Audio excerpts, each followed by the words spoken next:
If people tell you that being selfish is bad, they are either likely deceiving themselves, acting like they have higher morals, or want to take advantage of you. Today we're gonna go over why I think being selfish is actually good. And controversial opinion, yes, trigger warning. If you get the urge to bash me in the comments, please don't. Leave the video, not worth it. What's in it for me is a question we ask ourselves multiple times in a day, but it kind of seems to have a negative connotation with other people as being selfish. And today we're going to break down why that question, and ultimately selfishness in this context is not bad or evil. Quite the opposite. It is the preferred question we should ask ourselves before engaging in any type of relationship or business, and I'm going to show you how and why that is. So if there was a time in your life where you felt left out or that you didn't get your end of the deal, this video is for you. Being selfish is defined as concerned chiefly with one's own personal profit or pleasure, and this aligns with what the Greek philosophers called cynics were preaching. And they said that people are motivated purely by self-interest. And guess what? They are right. They're completely right. As I said before, 99 out of 99 times selfishness is used in a negative connotation, and people use it in a negative connotation because their perception of it is wrong. It's actually good and beneficial if you use common sense, if you think about it for more than 60 seconds. Selfishness is wanting to meet your needs first, but that doesn't mean that you don't want to meet other people's needs also. But Alex, all these experts are telling me to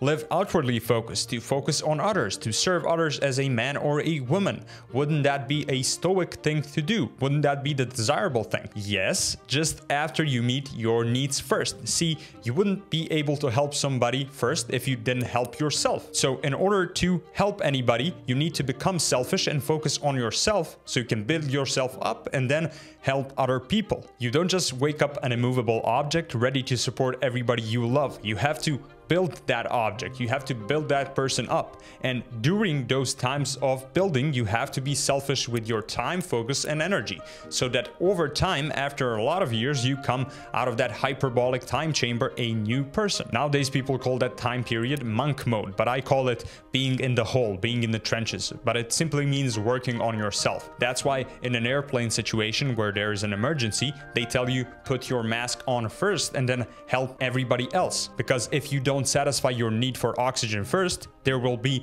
no helping anybody else, because all of you will be unconscious and dead. So you have to help yourself first in order to help anybody else. And people who say that they don't do things out of selfish reasons are either lying to you, lying to themselves, or both combined at the same time. And I'll tell you why. Let's take charity work, for example. You work in a non-profit charity organization that feeds children, homeless, helps people, whatever you do. And the question is, do you work there because of your own selfish reasons, because it makes you feel good, or do you work there to help as many people as you can? Most people would answer the second thing. I want to help as many people as I can. Okay, got it. If you want to help as many people as you can, why don't you then go into a more lucrative profession to make more money, like stock trading, finance, entrepreneurship? Then you can make a shit ton of money there, and then you can get all that money and contribute, make your own organization, finance some of the organization and overlook them. But the real answer is because charity work makes you feel much, much better than doing something hard as stock trading that you don't want, that you don't like, aka for selfish reasons. And that's okay.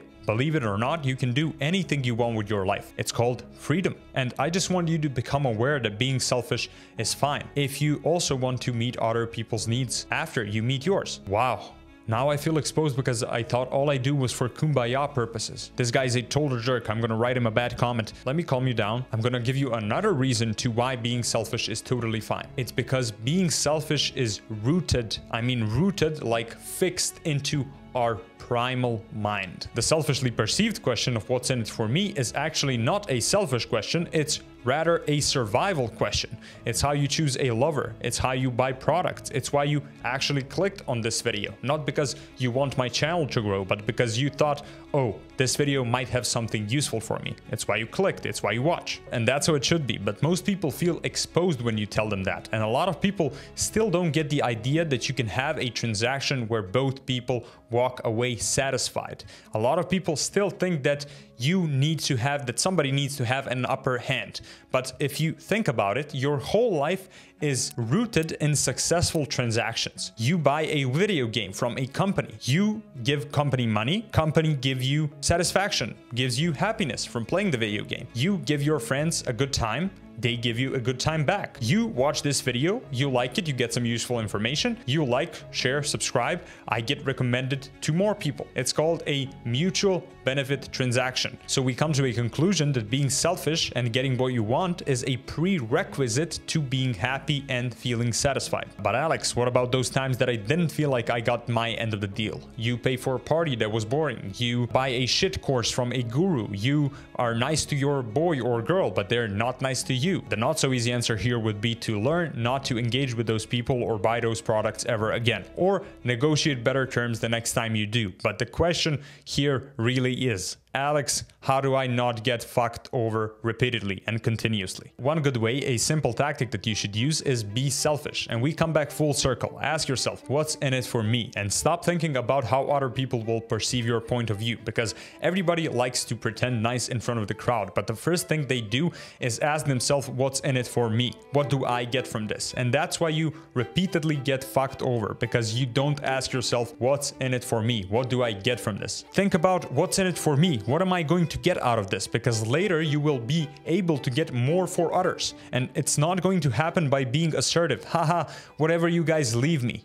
No, take that shit. Own that shit. Say, I'm the fucking man and I'm taking this. And by talking about this topic and having a conversation, you and I realized another reason to why you think being selfish is bad. And it's because being selfish and selfishness comes with responsibility. Cutting your slice of the pie and taking it comes with having to bear the burden of being responsible for that slice of the pie. If you take a big chunk of something, you better own it. You better have results to justify yourself, or you will be pushed out. So selfishness basically demands results. And by creating those results, you not only create results for yourself, but for other people also. So this is yet another argument to why being selfish in this context is beneficial, and I would say even necessary. But to finish this topic, cynics were completely right. The human being is almost purely motivated by self-interest, and that's not bad if your values happen to align with helping other people. And all of this could not be possible if there wasn't for me and you rethinking these big words and big patterns, not by blindly following what society